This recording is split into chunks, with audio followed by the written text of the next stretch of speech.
Bikers Beware sign is it's sign shorthand, so you can read it at speed. There's no point making a sign saying, motorcyclists, have you considered that there may be a cantankerous, pig-headed, middle-aged man with pubes for hair driving around on a stupidly overpowered Mercedes that should be a four-seater but hasn't got a back seat and yet costs twice as much? Because if there is, you could be at risk. The sign would be Why doesn't enormous. it just say bikers go home? Anyone here a biker? Oh, God. Well done! Right, so 8. 42 set off. Listen, you want to talk dangerous? What? Cigarette, Jeremy? Why not? I'll do you a bet. After the show tonight, you can all come and watch. After the show, you get onto your black booster. Hi. You ride round the track as fast as you can, and I'll chain smoke. We'll see who dies first. You're on.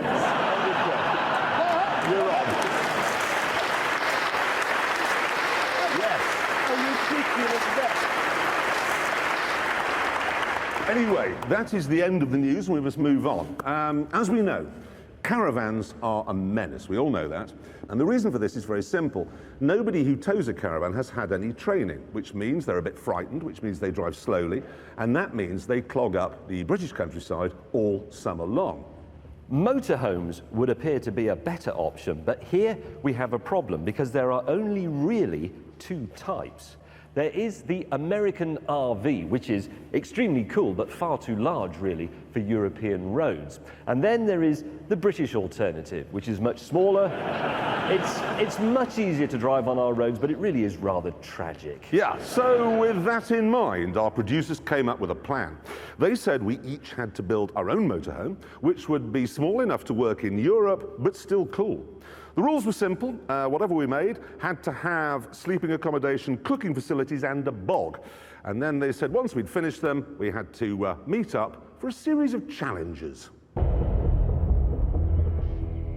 Our meeting point was Fleet Services on the M3. And Richard was the first to arrive. And there it is. I am genuinely proud of this. But before I had a chance to talk you through my Land Rover, Jeremy arrived. What? In what appeared to be a block of flats on top of an old Citroen. Whoa, look at it! Come on. It's enormous. It's absolutely superb. Do you ever watch Grand Designs? Yes.